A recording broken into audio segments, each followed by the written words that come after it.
Okay. Today is April the 7th, 2025. But a month ago, on 3/3,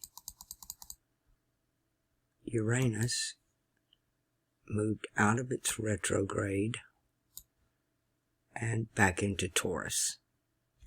It had been in Taurus, but done its retrograde phase.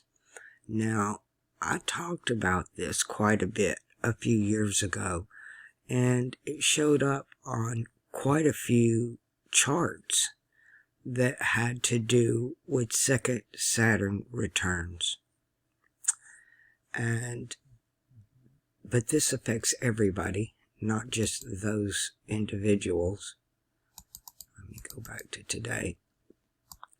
So I want to talk about it because it's very clear to me, alchemy and the way everything is arranged, that earth signs are about money. How we make money, how we use money, how we save money, how we spend money, how we think about money, about earning it, and all of its aspects. And Jupiter is here, which is benevolent. Jupiter's benevolent here. And Uranus is our conscious mind. So it's the way we think about all of this. And it's in fixed earth. We're in this mutable transitional state, but this is a fixed earth. And everything seems volatile, especially what's going on with the economy and tariffs and all of that. This is part of the change. Uranus just came out of Aries. And either you purified your mind, you cleared up your thoughts, you found direction, or you just fell off the edge into complete chaos. Because this fire of Aries, it either purifies you or it burns you to the ground. Then you have to reinvent yourself and become this phoenix out of the ashes.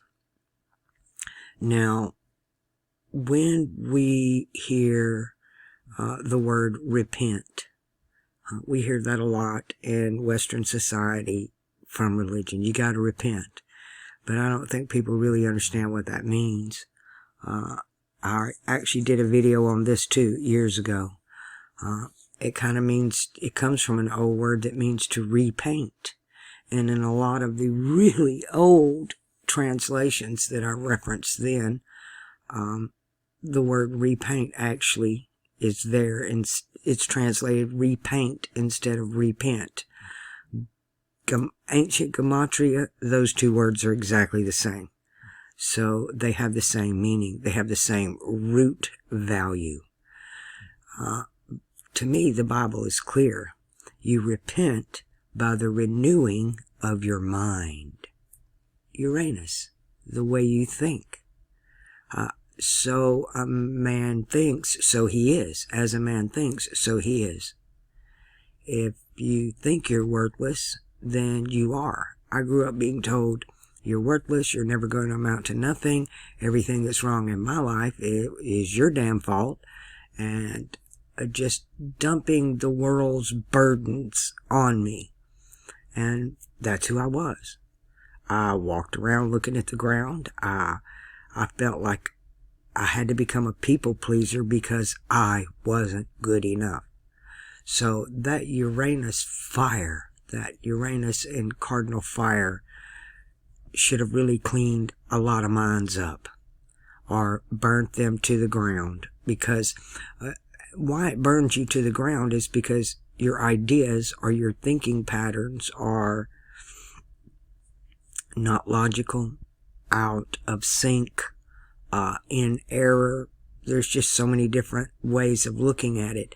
It's in non-compliance with the age, with the zeitgeist, with all of it. So it's the renewing of the mind is what should have occurred here. Or repentance. Oh, I'm not doing that right. Let me do it this way. Being open to new information. Being to challenging your own views. not somebody else's, but this is self-examination. Now, a lot of people are unable to self-examine. They are locked in their way of thinking, and they project that cleansing that they should be doing to themselves onto others. They project it away. Oh, you're wrong. You need to do this, and you need to do that, and you're wrong about this, and you're wrong about that. They project it outwards instead of inwards. And consciousness, Uranus, your conscience-aware mind, is inward. So you need to redo you, not the world around you. Remember, it's very simple.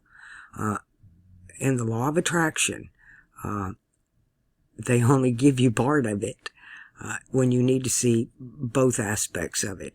And one is in the physical world, opposites attract. But in the non-tangible world, the non-material world, like attracts, as in like minds and like hearts. You can't touch, taste, smell, see, feel hearts or minds. They are non-tangible. And that's what needs to be addressed, because you needed to get your thinking right here. Otherwise, when Uranus comes over here, and now you're having to deal with, what am I going to do? How am I going to pay my bills? I'm going in debt. I've lost a lot of money in the stock market. Blah, blah, blah, blah, blah, blah. Because you didn't get your shit right over here. You were too busy putting the blame and error on everybody else but self. But if you got your shit together and repented over here, then when Uranus is here and you see what's going down, it's not a bad thing, it's a good thing. This is a good thing. Everything that's happening is a good thing. I'd done literally at least 5 charts where this showed up. So I've been sitting on this for quite a while, waiting on this Uranus to come in here, curious as to how this is all going to go down. Because and it's going to be, actually, it's going to be very prosperous. You just need to hang on. Because we've already been through the purge. Everybody's had to tighten their belts. A lot of people, including myself, lost our belts. And our crap literally dropped to the floor. So, I generally have to learn by experience, and that means the school of hard knocks. But I do learn nonetheless. But Uranus here. Don't freak out about it. Just hang on. Everything's going to be better than all right. Because Jupiter's here to anchor that. Jupiter is expansion. So this is going to be expansion of economy. Expansion of income. Expansion of security. Of physical materialism. Okay? To the point of security. Because what we need to be when we're bound down in debt or in volatile markets or your job situation, the way you think about money, then you're not freed up to deal with those internal issues that we need to be dealing with. It brings confusion instead of order. So had you done your homework back over here, now that Uranus is here, it's going to turn everything about money upside down.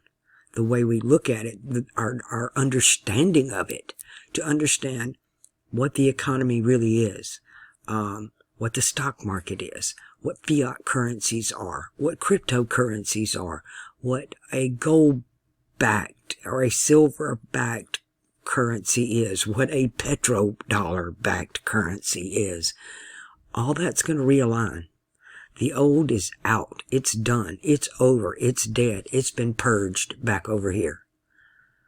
And now it's going to be something brand new. Uranus is through with its retrograde. So it's going to be, as long as Uranus is here, we're going to be going through that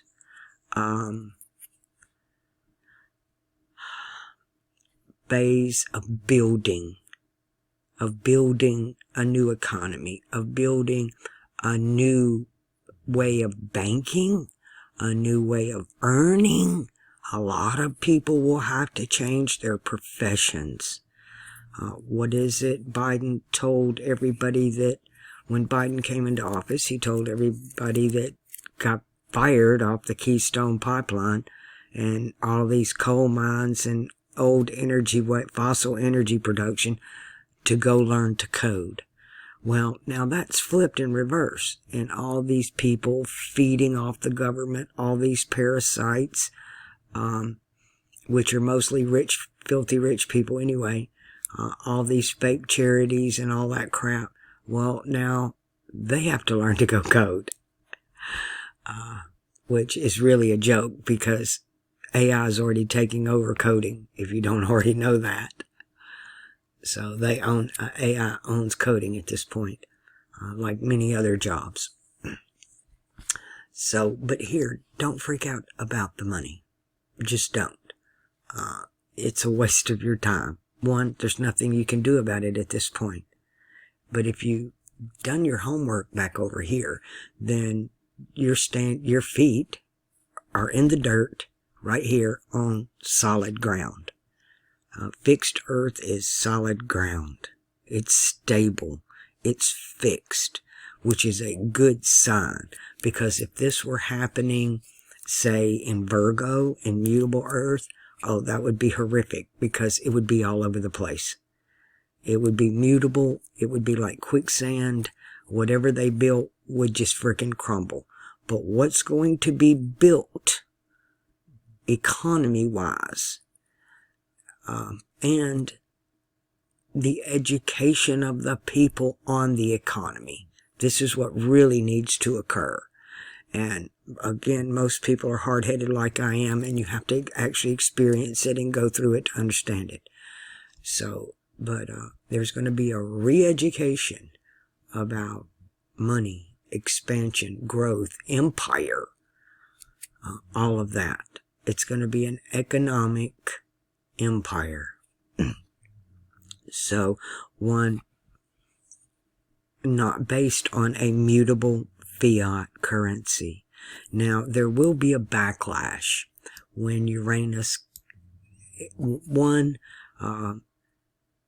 because Jupiter was here when Uranus came in for the final time, then it's good. It's benevolent. It's going to work out.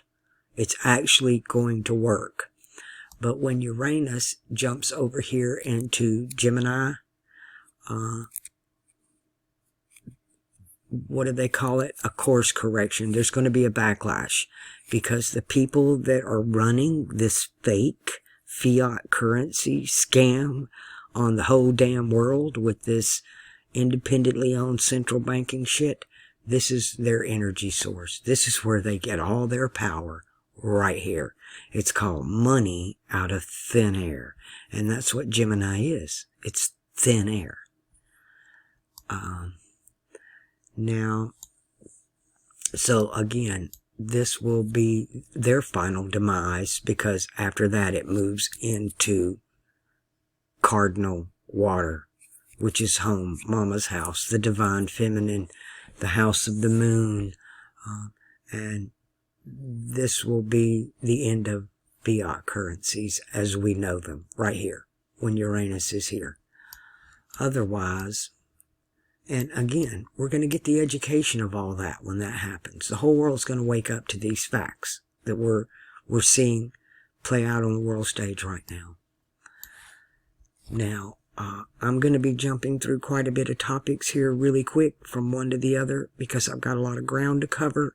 I have been really sick. That I blew my nose off my face for 2 weeks, and thinking that if I just kept it up, I would save my lungs. Didn't happen. The shit manifested in my lungs anyway, and I have been drowning in the crap. But now I'm finally coming out of that.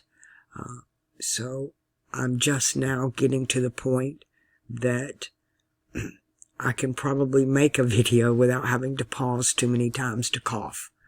And my voice is not as rough as it was. I feel better.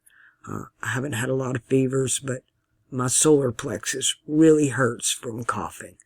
And that's about my only real complaint, is it's nasty and my solar plexus hurts. All right. So I want to jump to the 6/11 date. Now, myself, I've watched these patterns for too long with what the elite are doing. I really hope that this does not happen. I really do, because it is part of their rituals, part of their control system, and I do not want to see this ritual completed, because what the ritual is a seal. They are making a seal over the United States of America. And the seal is the freaking Cairo. And if you don't know what the Cairo is, in history it goes all the way back to Constantine. And the story is that Constantine saw a cross in the sky, and he was told to put that cross on a banner and to go forth and conquer. And in our programmed minds, we think it was a T cross, but it wasn't. It was a seal, and it was a Cairo. And that Cairo has flown. He's the rider on the white horse that's given the cross to go forth and conquer. And that white horse and that conqueror has been riding from that day to this day. And its final battle is with the gen pop, not the governments, but the population of the rebellious ones, which were the Protestants of America.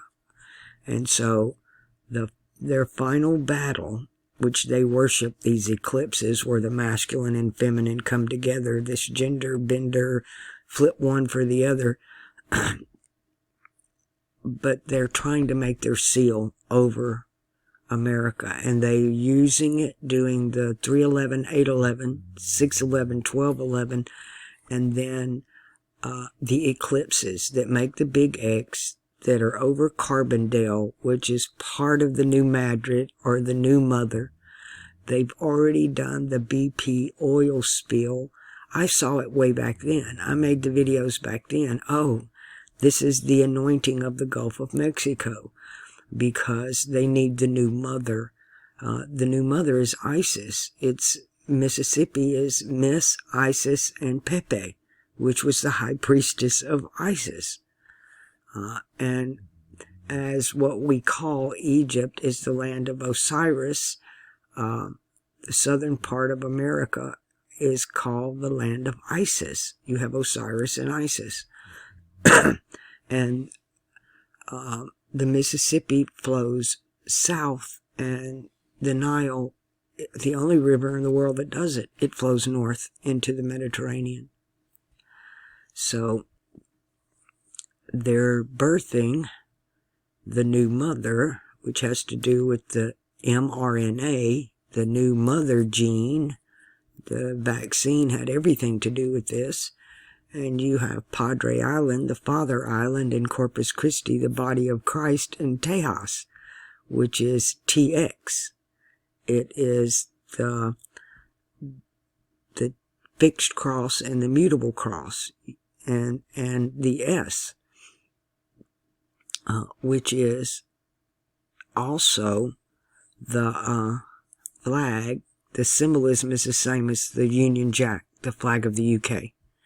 and it was the BP oil spill, which is British Petroleum. They're the ones who anointed it. And BP is 216, which is the god of the Zionists, or BAF stands for Baphomet. And then you have the flipped society, which is the Fabian Society, the FAB. I know that's a lot of information to go through. You might have to listen to this a couple of times. And for those who are really into the occult and the deep dive and the Freemasonry, you're going to understand everything I just said, especially those who have been here for a while. You can find a lot of these videos that I was making about this under what was called, they're probably on Brighteon, but they were called the Ancient Pharaoh Show. And you can find that there. Now I want to continue about this date, because again, this is the Vatican does its rituals when the moon is in Ophiuchus, and Freemasonry does I'll put it this way, the white Pope does his rituals when the moon is in Ophiuchus, white, and the black Pope, who rules Freemasonry, does his rituals when it's in Taurus, black, both on the fixed cross. One, Taurus being the heart chakra, and Venus, and here it is the root chakra, Mars. Okay, now on this day, you're going to have, of course, the full moon here. Let me get it. That's at 99. Let me see if I can pull it to 100. And this is going to be Central Standard Time in the USA. Let me go by hours here.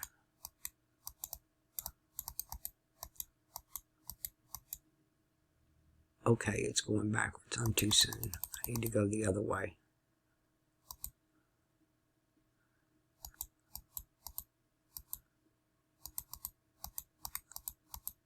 Okay, it's minutes here.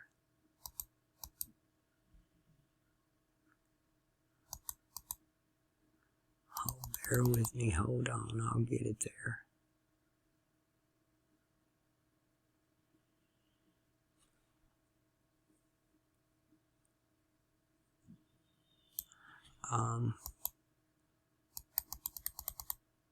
We're looking at about almost 7 o'clock that morning, and we will have what they call a strawberry moon.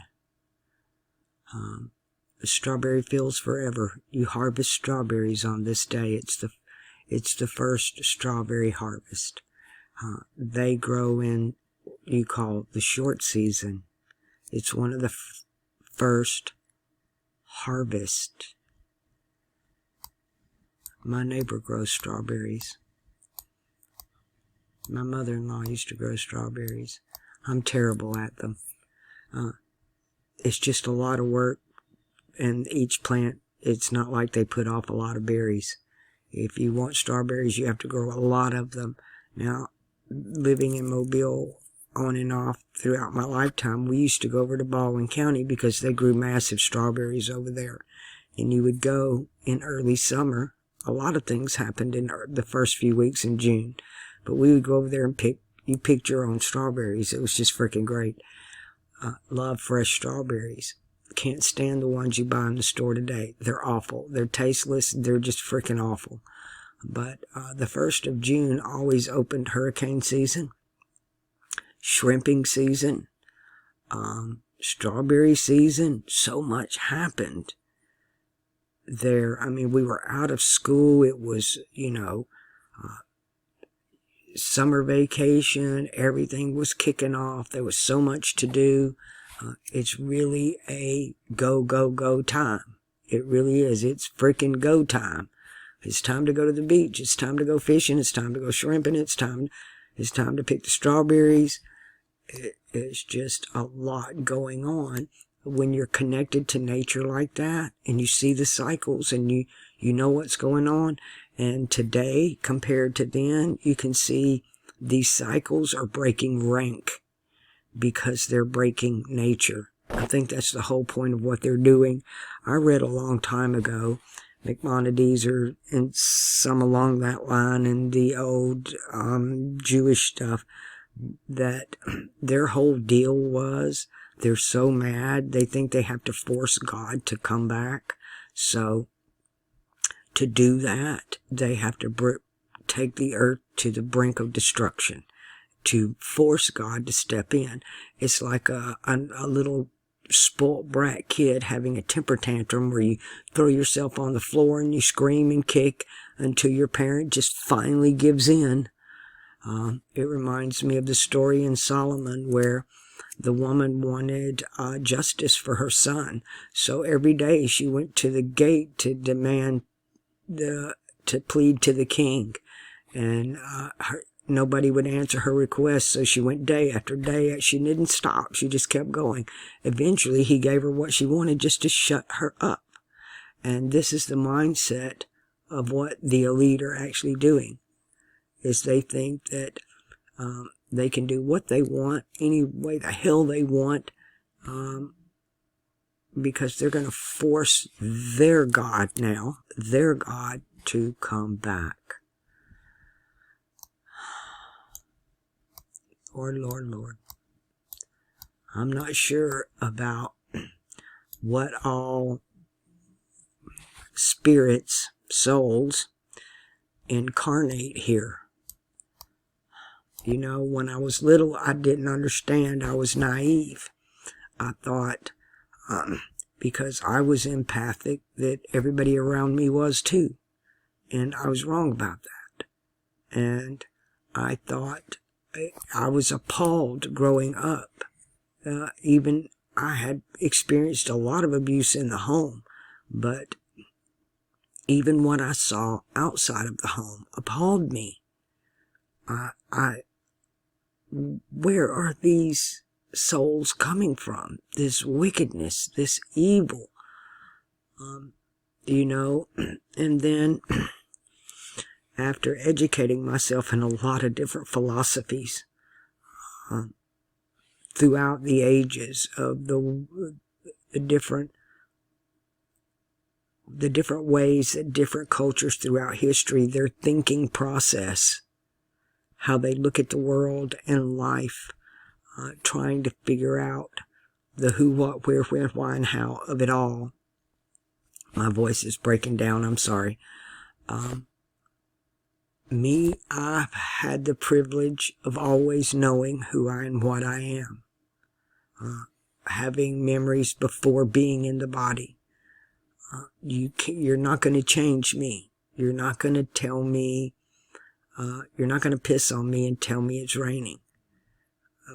You can't deceive me about who we are, at least who I am. Now, I'm not sure about some of the other souls here. I'm not sure where this negativity comes from, but I do know, again, going on the same premise as what the elite do, that it is allowed in an alchemical process.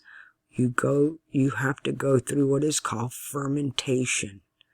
And that's where all the scum, hear me, it floats to the top. You have what is called a malt that settles to the bottom, and then you have the slime and the fungus and everything that just floats to the top.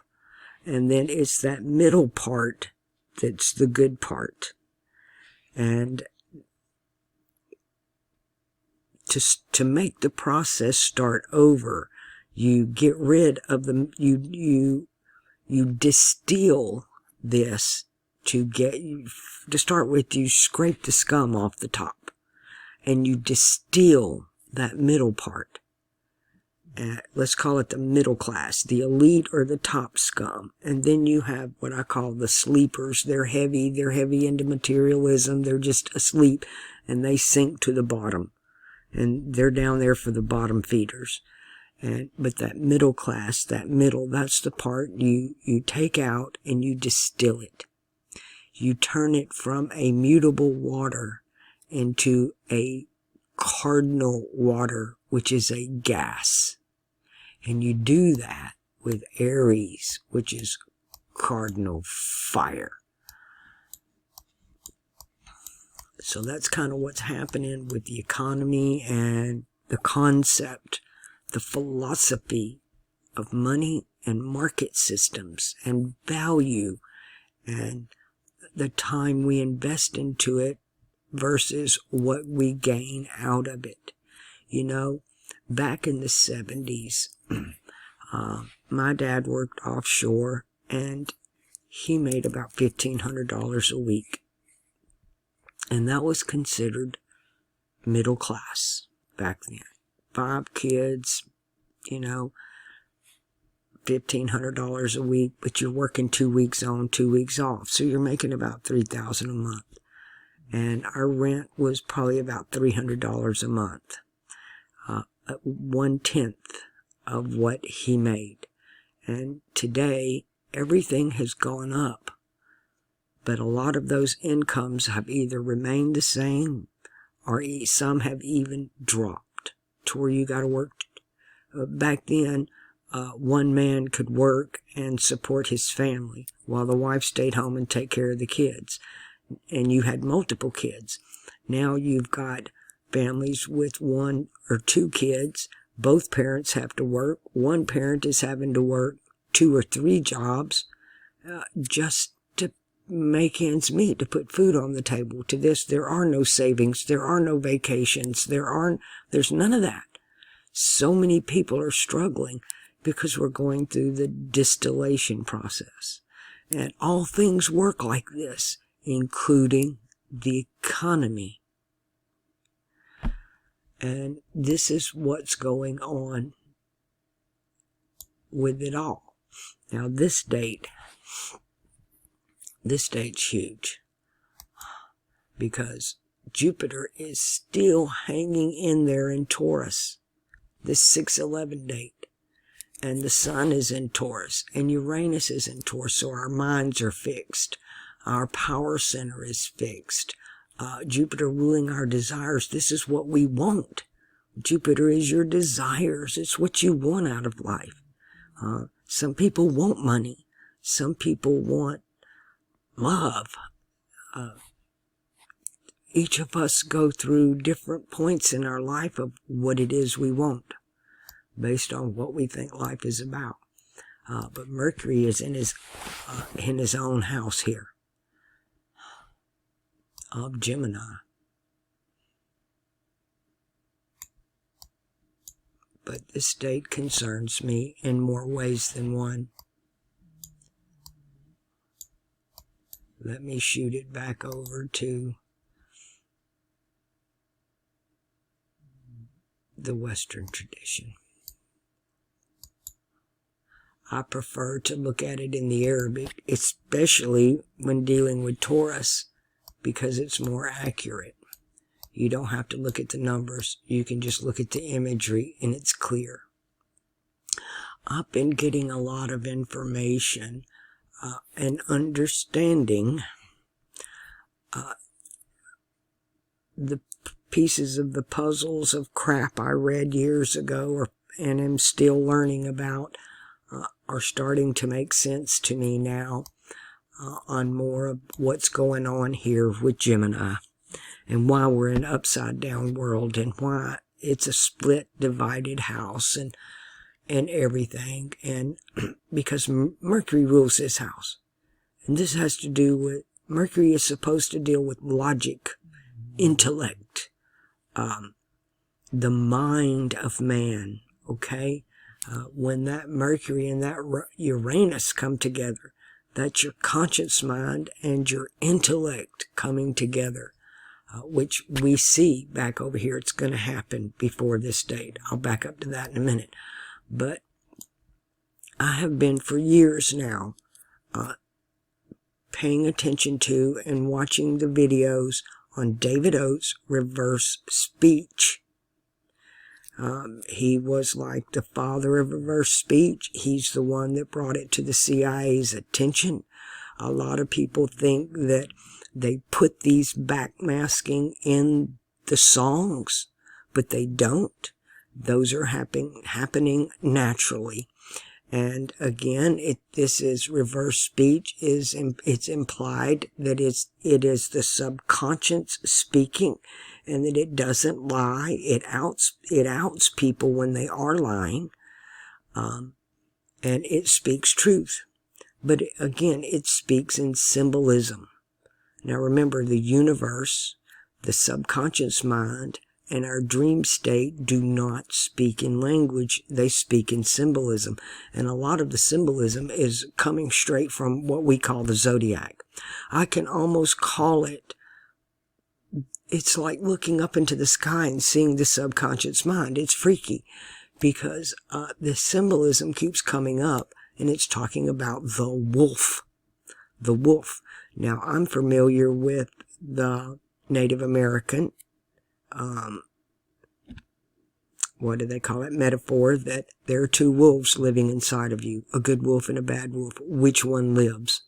Well, it's the one you feed. Now, Gemini, having to do with the mind, intellect, learning, information, knowledge, communication, navigation, all of that, imagery, even symbolism has to do with Gemini, with Mercury in Gemini. Now, Remus and Romulus are Castor and Pollux. Castor and Pollux are Remus and Romulus, the twins. And Remus and Romulus was suckled by a wolf, which is Sirius. And this is Ashkari. Let's see if we can pull it out of the Arabic. The southern shining one. The shining one is Nakash in the Arabic. Nakash. It's the same word translated out of Genesis to the serpent in the garden. He was the shining one, who is also translated as Lucifer. This is who they worship. Well, there's two wolves. There's two wolves there. There's Sirius and there's Procyon, which is the northern shining one. Let me go back to Procyon, because this came up in some, again, Maimonides and some of these other Eliphas Levi, and some of these other Jewish,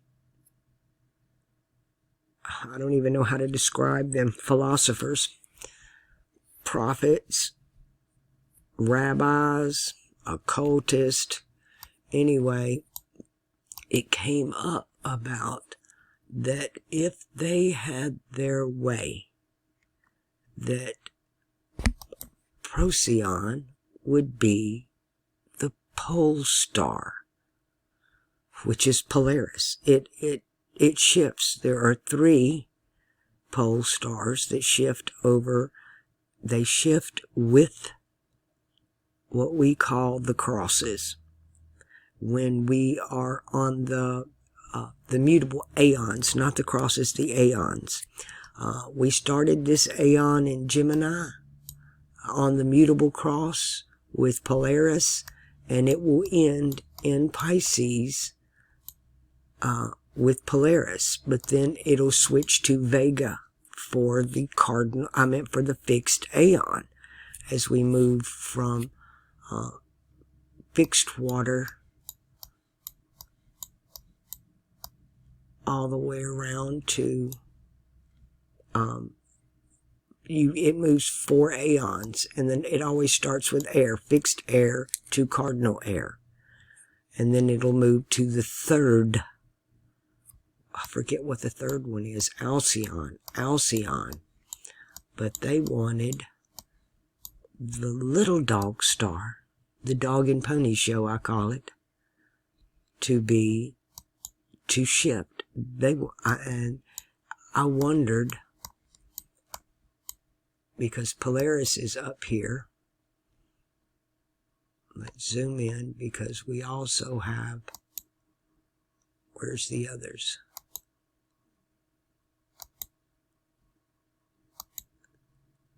They're hiding them. No, it wouldn't matter what zodiac I'm on. Anyway, they want it to shift from there. That's a pretty big shift. It would change the zodiac completely. It would shift the zodiac. Now, speaking of the shift of the zodiac, because at one time I do believe that Polaris and Vega and all of them were part of the zodiac. The zodiac, to me, it is like the heavens are a big record album. You remember the old black vinyl records you put on the record player, and it started on the outside, and it spun around and around and around in a spiral to the inside.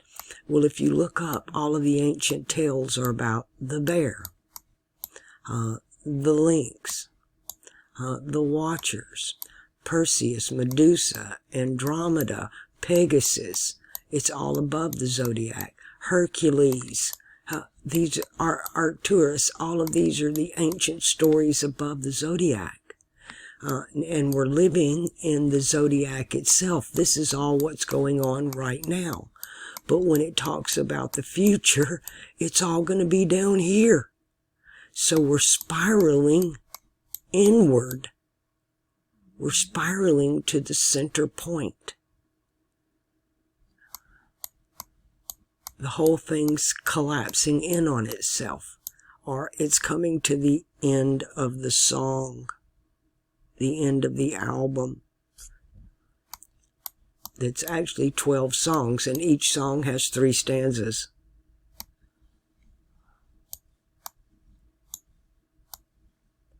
But the zodiac, it's incredible. There's a word, that comes from the Greek, the word cosmos. In the ancient Greek, in some translations, it's translated the law. This is the law. It's written in the stars. It doesn't matter what man says or what we think or even what we do. It will not change the song on the record. Now, you can learn to dance to the rhythm of the beat, or you can just sit on the sidelines and watch and never play the game. And just go home bitter and sad, I reckon. To me, as a child, my mindset as a small child was that everything here was wrong. Everything here was wrong. We weren't doing it right.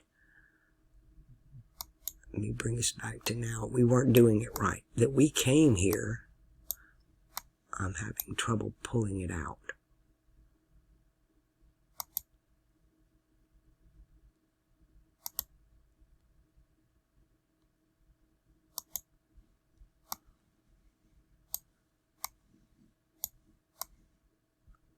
Let's get us back to here. This is now.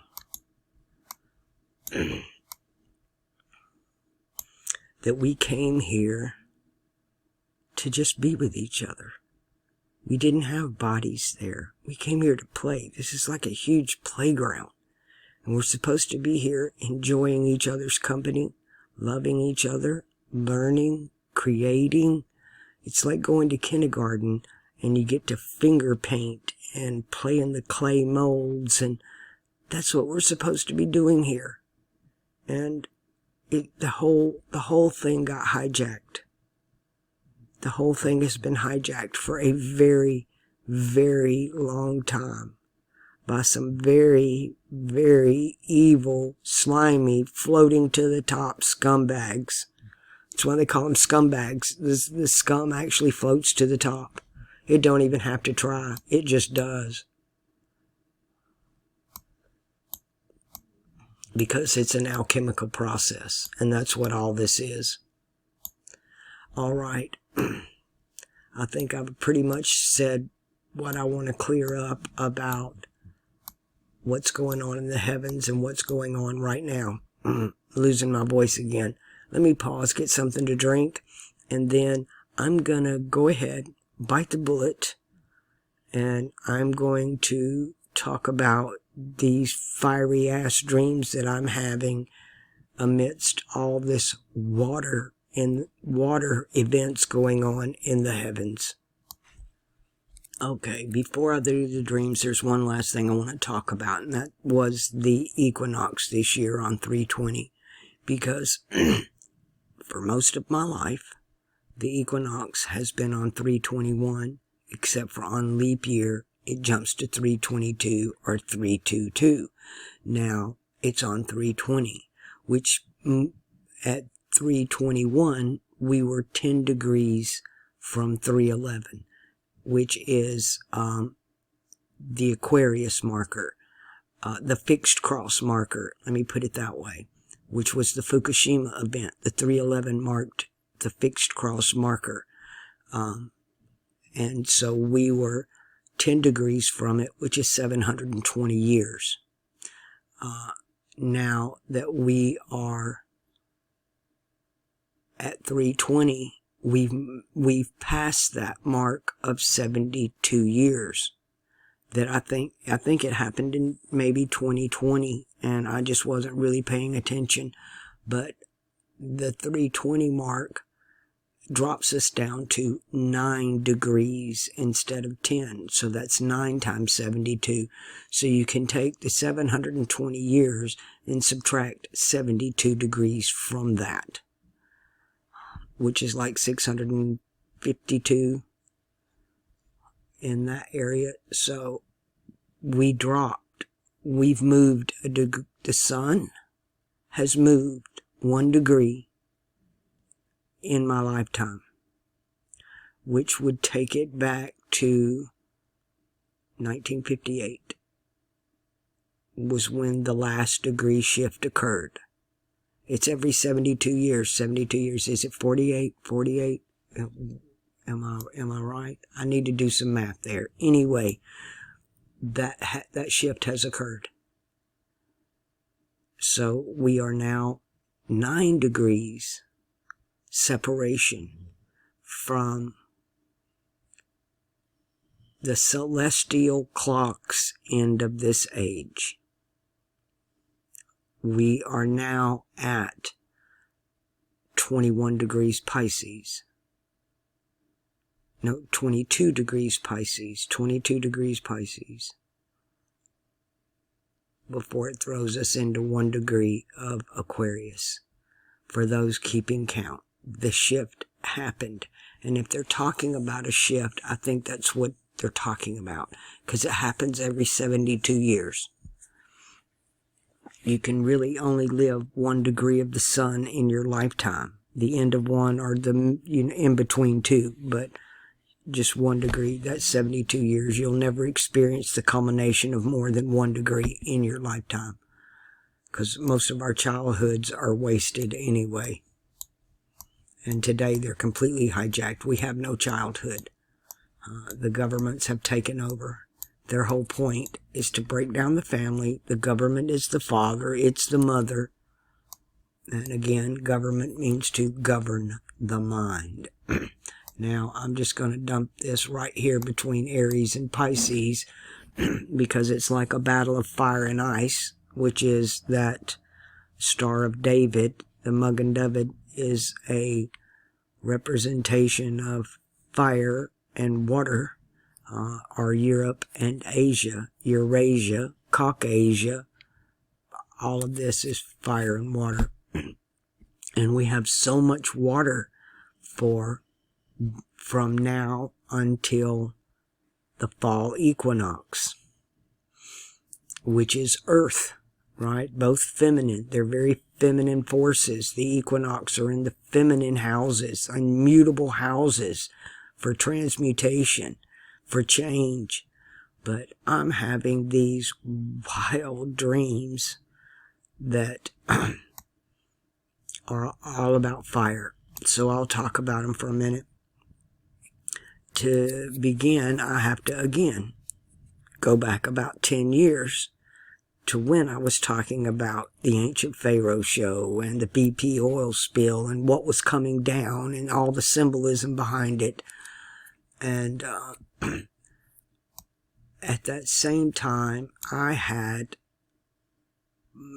what I call the third reoccurring dream that I've had in my lifetime. And it started then, and I had it for almost 2 years, that I dreamed the same dream over and over, and it was always the same. It never deviated. And in the dream, I basically assimilated to 3 volcanoes going off on the West Coast. And it was boom, boom, and a pause, and then the third one went off. And I hadn't had it for quite a while. So I just set it aside. I hadn't thought about it in quite a while, actually. And I had another dream. I was at Mount Shasta. And in the dream, I knew that's where I was at. And I was on this dirt road in a dirt parking lot, camping type area. And there were, I would say, about at least a couple dozen to 30 people scattered out around that were in my visual view at the time. There were some cars there, there were some campers there, and there were a few people in tents. There were some people there that they were like locals, or they had been there for a while, and then some of the people were just, they were tourist visiting type. They had just come to camp for the weekend or whatever, visit Mount Shasta. So we're not actually on Mount Shasta. We're like at the bottom, away from it, in this campsite. So you can actually see Mount Shasta in the horizon. And we're on the east side of the mountain, looking west at it. And the ground starts to shake. There's an earthquake. And you could tell who was who. The locals or the natives that were accustomed to being in earthquakes, they were calm. They knew what to do. This was like normal to them. And, but the tourists, they kind of freaked out a little bit. It was like, I guess, the first time you ever experience an earthquake. You don't know what to expect. It can shock you a little bit. And it wasn't a really big earthquake, but it was enough to throw you around on the ground. The ground rumbled for a good 1.5 to 2 minutes. And then it settled.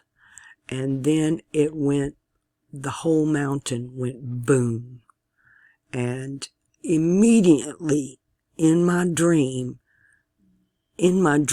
I remembered the other dream of the volcanoes going off. And I immediately faced north in an anticipation of the next one's fixing to go off. Oh, this is number 1.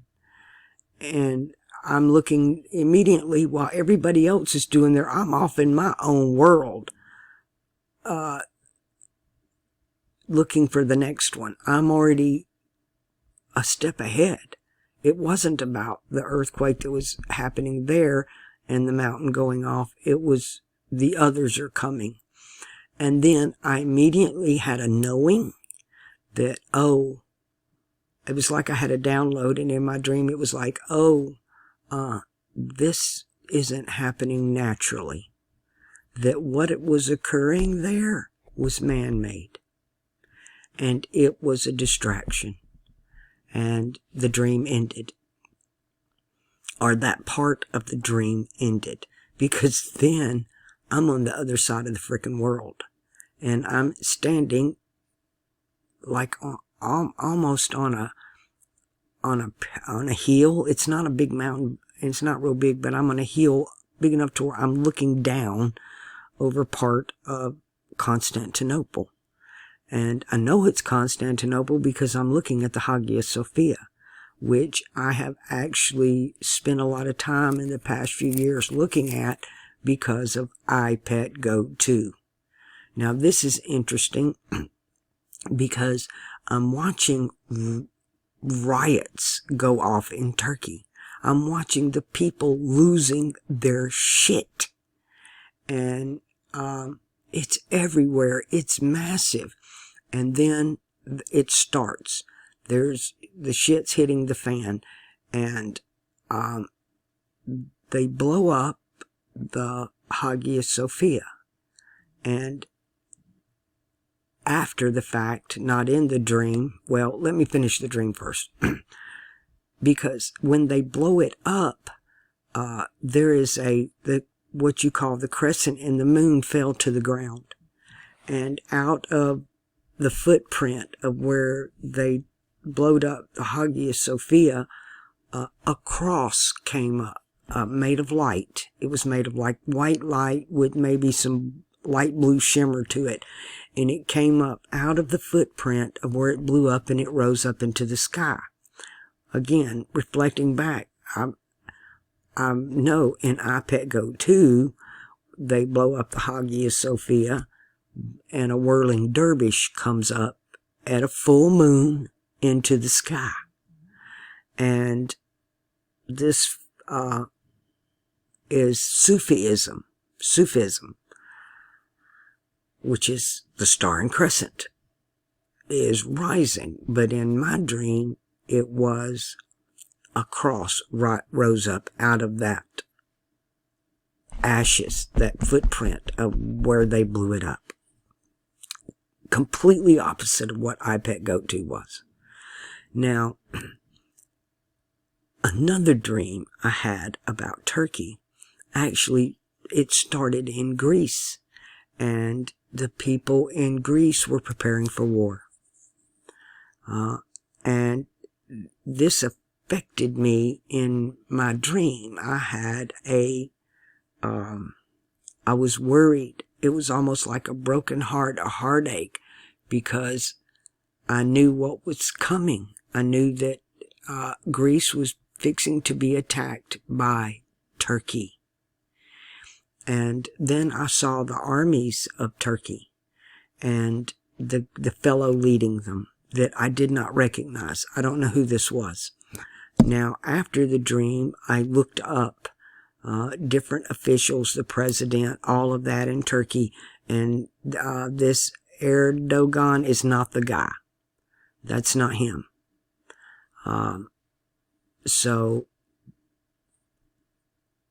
I'm assuming the leadership over there is fixing to switch, because when I'm having this dream, which has just been a few months ago now, and since this dream, all hell's breaking loose in Turkey. I'm just now finding this out.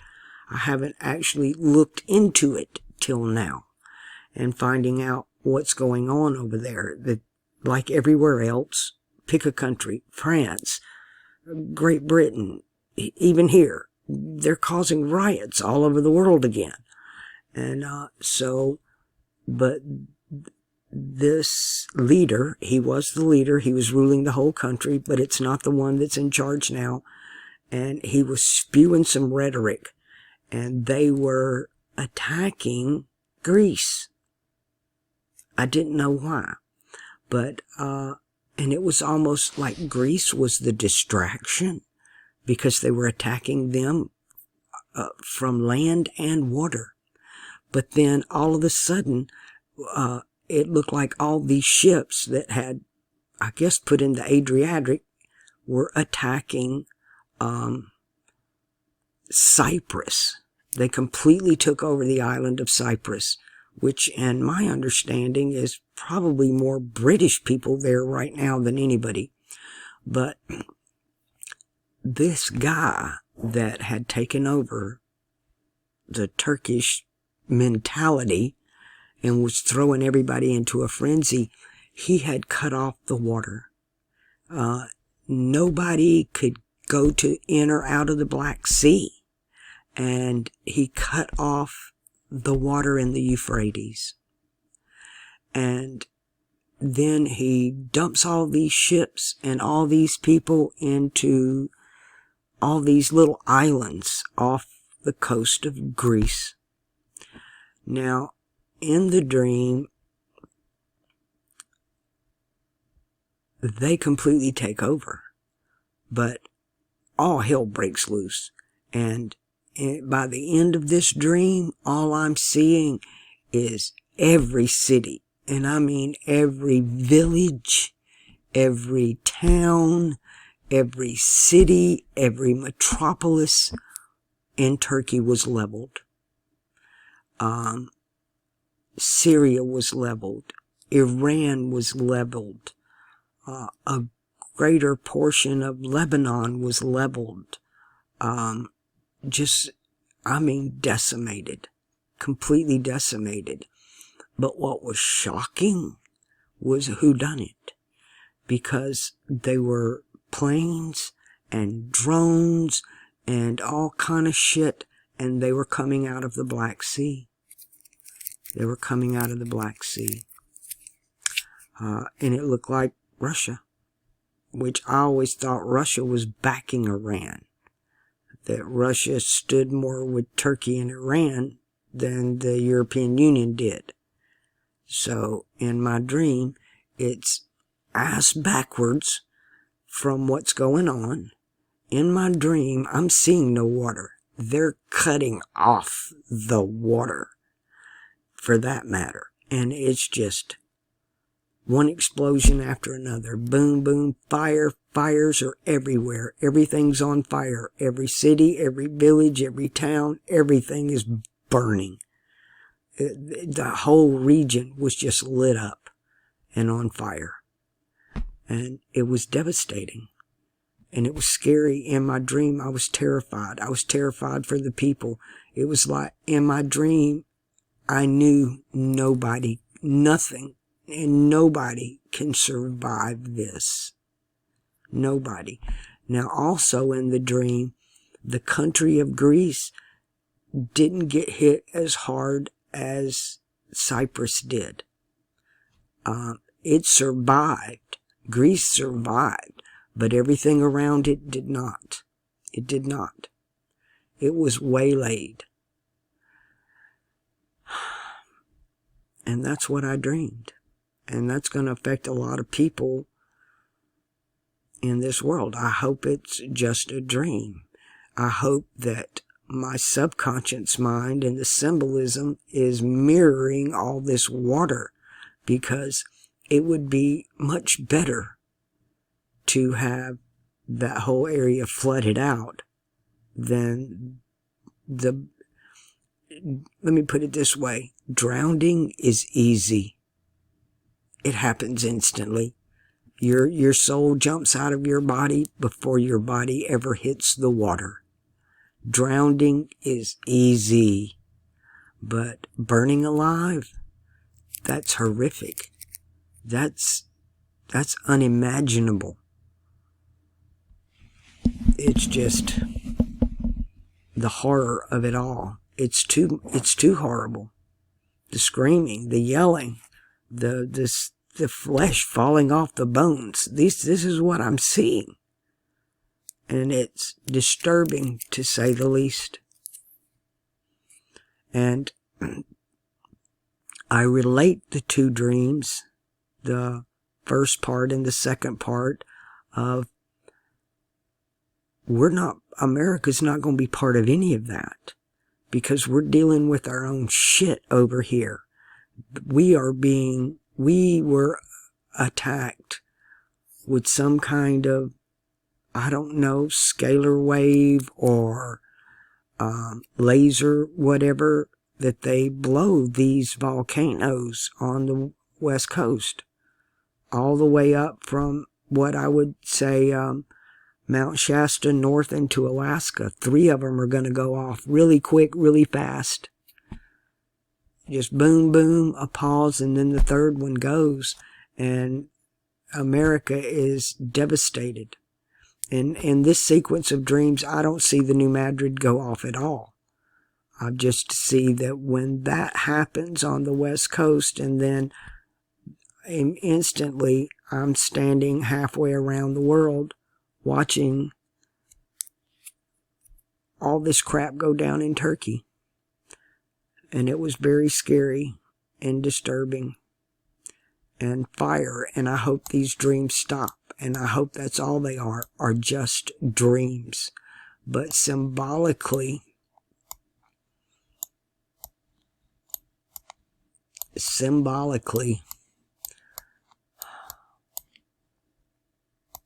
go back to this date.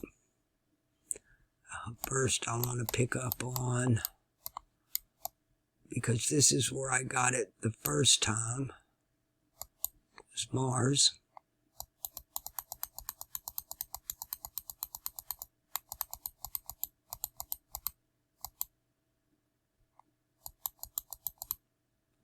Mars comes out of Cancer on 5/25. And by 6/11, he comes out roaring. This is when the shit can hit the fan. I do not see war starting with Mars and Cancer. It's just something they've never done, because Mars is debilitated here. And the school of thought around it all is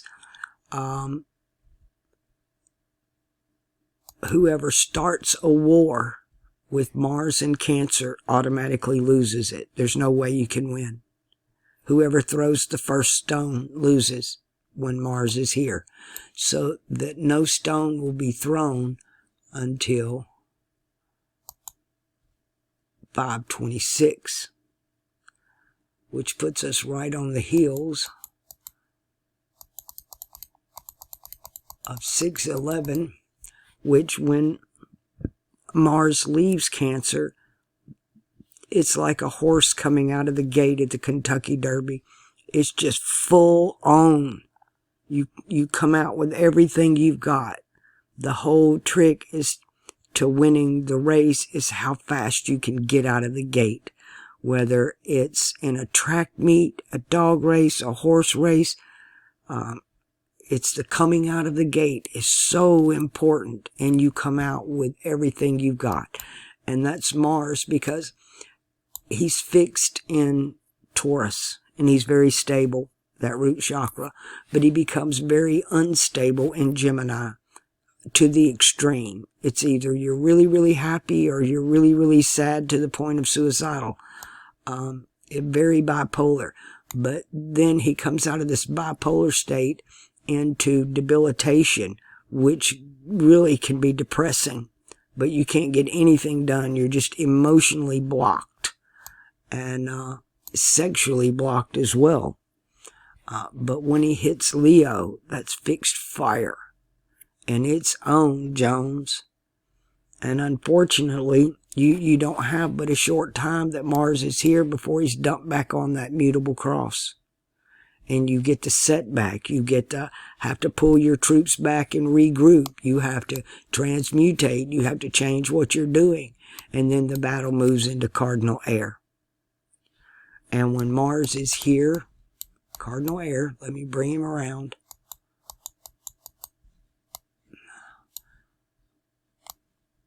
Let me get you in Libra.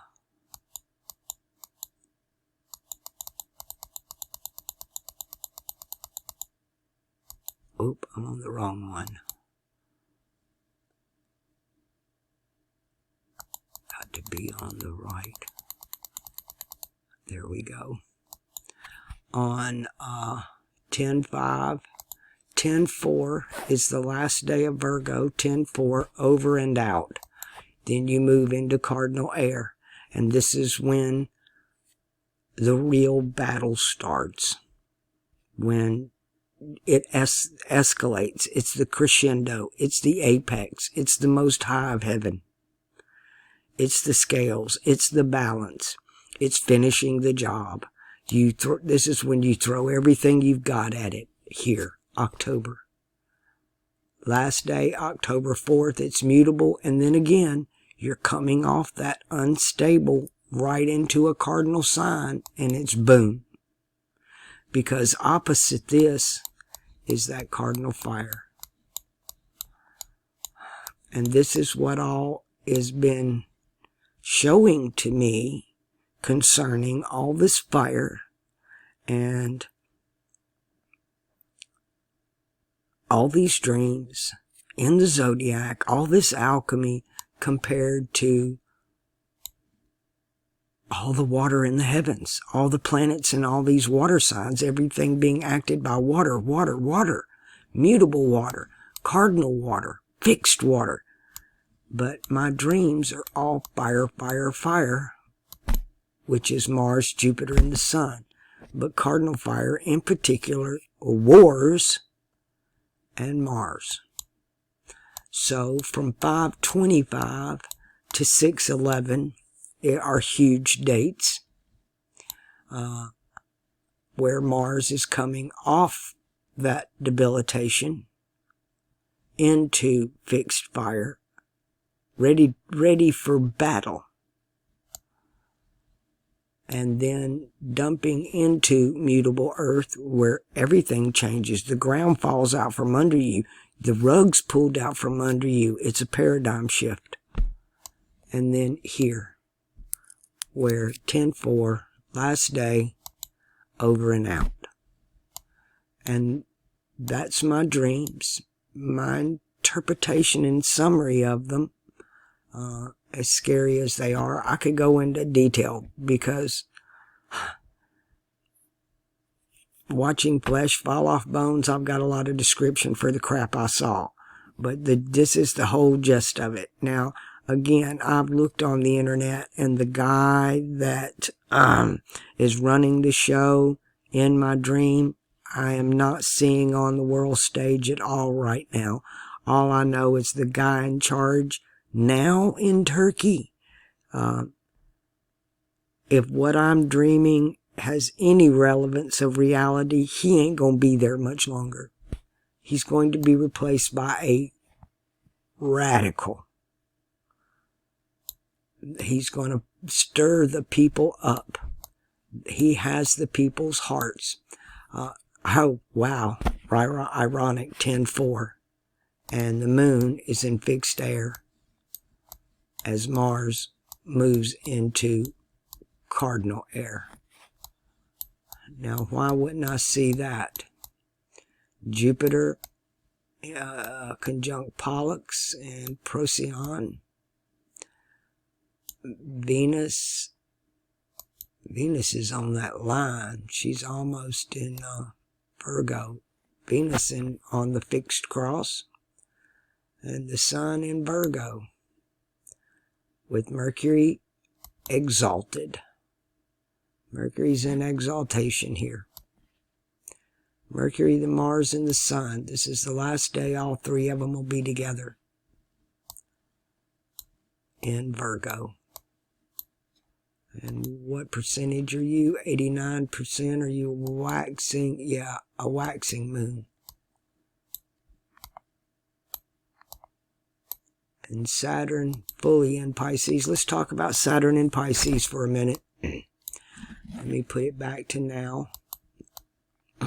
Because Saturn in Pisces, Saturn has been in its own houses of Capricorn and Aquarius for almost 5 years now. And Saturn is a lot of things. Saturn is time. Saturn is supposed to be the real government, but we have what I call a Jupiterian empire world government. When Saturn toward Jupiter is expansion, Saturn is contraction, meaning less is more. Less is more. And this is in the house of groupthink. This is in the house of religion. So there is going to be there's going to be a lot of changes. Less is more. And it's not going to be so much having to do with the money thing. This is on a whole different level. This is all materialism and worldly in our physical lives, but this is our spiritual life. Now, I'm happy about this. Now, I'm sorry that a lot of you missed the opportunity of Saturn in Aquarius, because that's connected directly to the crown chakra, to the third eye, where now Saturn's what I call back down in the underworld, at the navel chakra, ruled by Jupiter. This is Jupiter's house of religion. Remember, he rules religion here, and he rules philosophy and ideology here in fire. So there's going to be a lot of change of ideology to where less is more. It's going to be conservative. It's going to be very conservative. When Saturn comes into a sign, it pretty much cleans house. You get rid of the fluff, things that are not expedient. It's like when you go shopping, you're going to get just what's on your list. No impulse buying. No buying because this is on sale. Marketing is going to take a hit. Mercury is debilitated here, and he rules marketing, and this is groupthink marketing, and so less is going to be more. Less is more. You get rid of the clutter. You spring clean. Spring clean is a good word for this, because that's what Saturn's going to do. It's going to come in and spring clean on every religion. You're going to have to get rid of the bullshit. Now, last April the 8th, on the eclipse, happened here in Pisces. And it came down on the religious leaders of the world. As a matter of fact, we're one day off from it being 1 year to the day of the last eclipse that came through America, which was phenomenal. It was the second greatest event of my life to experience. I'll never, ever, ever forget it. But it happened in what I call this fish. And this time it's in this fish. Which is ironic.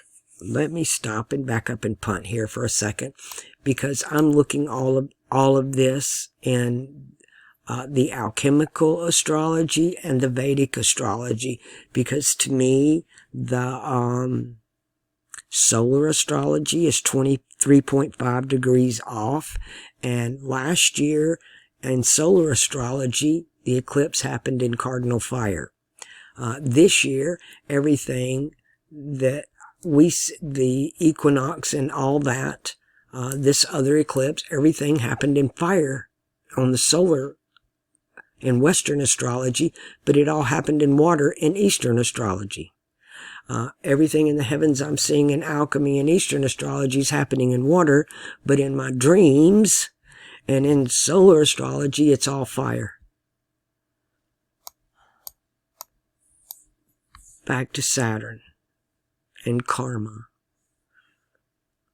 And be careful. It's this, the thing about Pisces and groupthink, that's fellowship. That's the gathering. And unfortunately, when people of good hearts and good minds, when they naturally, alchemically come together in groups, and they start making a difference. They start making changes. They start affecting ideology and philosophy. They get infiltrated.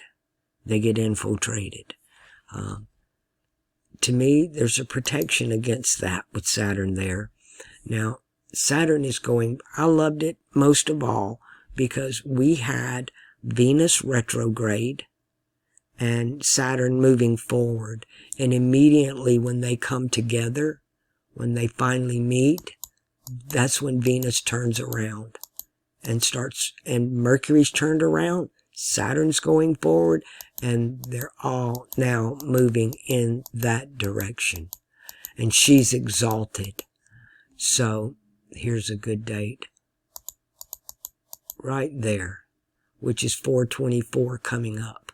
You're going to have the moon, let's get it up there, a crescent moon that is waning into the sun, to the new moon. So you're going to have a crescent moon with Venus and Saturn in Pisces, with Mercury debilitated, but Venus is exalted. To me, most people might not like this. To me, this is a beautiful day, which is going to be 4/24. Beautiful day. Let's zoom in on that.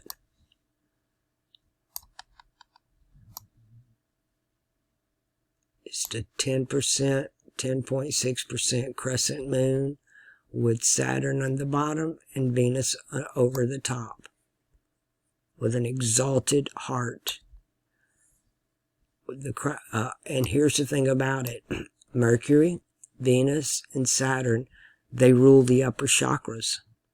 They rule heaven and earth, air and earth.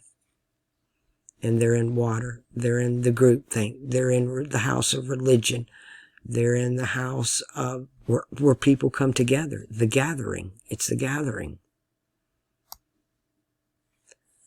They're using the word to gather, which is to get her. But the proper term used is gathering, not to get her.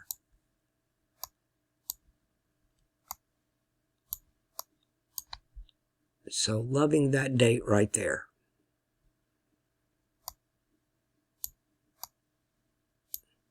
Jupiter's still here in the house of expansion. I'm in the house of Taurus. Expansion and good. It's just all benevolent. Out of that retrograde phase as well. Uranus still there, but Mars is debilitated. Mars is debilitated. And Mercury is debilitated. Now we got 2.5 years as Saturn just came into Pisces. And when Saturn moves into Aries, Saturn goes into debilitation. And we'll be there for 2.5 years. So from about the middle of 2027 to the end of the 20s, to 2030. And to me, that's when the empire over here, Jupiter, will make its move. When the elite will really make the, what do you call it? The only term I can think of is a filthy one, but I won't use it. They'll go all in. They'll be all in when Saturn goes into Aries. Because Saturn will be in debilitation. But right now, Saturn is our friend. Saturn is our friend. The good guys are the bad guys, and the bad guys are the good guys. We're in an upside down world. We're going to get to see this change, this ultimate change in our lifetime. And to me, it's going to split off. And part of the world is going to move back to nature. They're going to abandon 90% of the technology altogether and go back and sync with the cycles of nature. And then you're going to have those that go to the other extreme, that's going to do the Neuralink thing and live in a virtual reality. And that's kind of where we're headed. And that will continue until it all comes crumbling down and we get a new heaven and a new earth, which you have to. The old world must come down. And the old world right now, it's not really America, it's Europe. Europe is what has to be obliterated. And I do mean that in the literal sense. That as every culture that preceded it is destroyed for the new aeon to come in, this has to happen. The last time it was when the flood happened, which was right here. And then we entered into the age of civilization as we know it. Mercury builds civilization now. Mercury not only builds civilizations, he destroys them. And you know, the ironic thing about Mercury, the thing you need to keep at the front of your mind at all times is that's what Mercury is. It's the front of your mind. It's what you've got on your mind, to where Uranus is consciousness. It's awareness. You can have plenty of mind, knowledge, understanding, but to have awareness, that has to be that Uranus reflection. Let's move back, or forward rather. Let's grab Mercury and see when he lines up with Uranus. So we're going to have the Sun in Uranus around the 17th of May. And then around the 24th, again, there's that 524. Same thing that's going on with Mars coming out of Cancer into Leo. But you're going to have a mind meld between consciousness and the mind, with the Sun, Jupiter, all on the fixed cross. This is another good day for consciousness, for awareness, of coming into sync with awareness and the mind. And, you know, Mercury and Jupiter are ruling everything in this age, because we're on the mutable cross. But the government, to govern the mind, to govern that Mercury, the mind of man.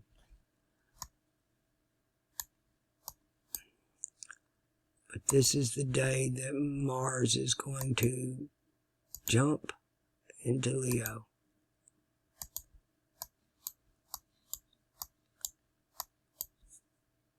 So another interesting day. All right, I am completely losing my voice now. This video is how long? Anyway, I'm going to cut it here. And you guys know what to do. Saturn is in Pisces. It's karma, karma, karma. Bank the good karma, because we're going to need it. And you know when you're really going to need it and why you should steadily be banking it? One, water is about banking. All maritime law is commerce law. It's about banking. And ironically enough, it's ruled by Mercury and fiat currency. If it was ruled by gold, it'd be a different story. But it's really unstable because it is ruled by Mercury. But when Saturn moves into fire, that's over. That's over. There'll be no more restriction, contraction. Saturn should be ruling the government, but all of the elite, all of them, they worship Mercury. They're worshiping Mercury and this star right here. That's who they worship. This whole shebang, from the bear, the lynx, the watcher, the goat, the twins, the dog and pony, the unicorn, the rainbow, follow the rabbit, and the wolf. And, you know, here there are two wolves, but we see them as the caduceus, the two snakes. The two snakes. All right, people. Go bank your good karma. Commit those random acts of kindness, because when Saturn moves into Aries, you're going to need that your savings account to be full, because there'll be, again, that's purge. That cardinal fire is going to purge that crown chakra, and all of our little dirty deeds will be exposed. You clean up your mind when Uranus was there. Every time a house moves, through this sign, you need to clean that chakra up and be prepared, because when Saturn gets over here and it's debilitated, there's no more holding it back. There is no contraction. It's just not good. It's time to pay the piper at that point, because Saturn can't do anything to save you. And trust me, Saturn is the one that's going to do the saving. Not Jupiter, not Mercury. You're either going to need Venus or Saturn. You're going to need that. You're going to need your crown, or you need to be deeply embedded in your heart. And these are the 2 feet you need to walk on. All right, people, if my videos have helped you, won't you please help me keep them coming to you? And a special thank you to all those who donated to the Cat Fund to get us through the winter. We only lost one, and I kind of expected that. She wasn't doing well. We lost the matriarch during the snowstorm. But everybody made it through great. Everybody looks fantastic. Everybody's healthy, and I'm really happy about it. And I couldn't have done that without y'all. Unfortunately, I do have, it's mating season here now, and I've got new females that have come into the group, and they are not spayed. So there will be kittens. And in a way, I'm excited about it. I do love them. And I love you all too.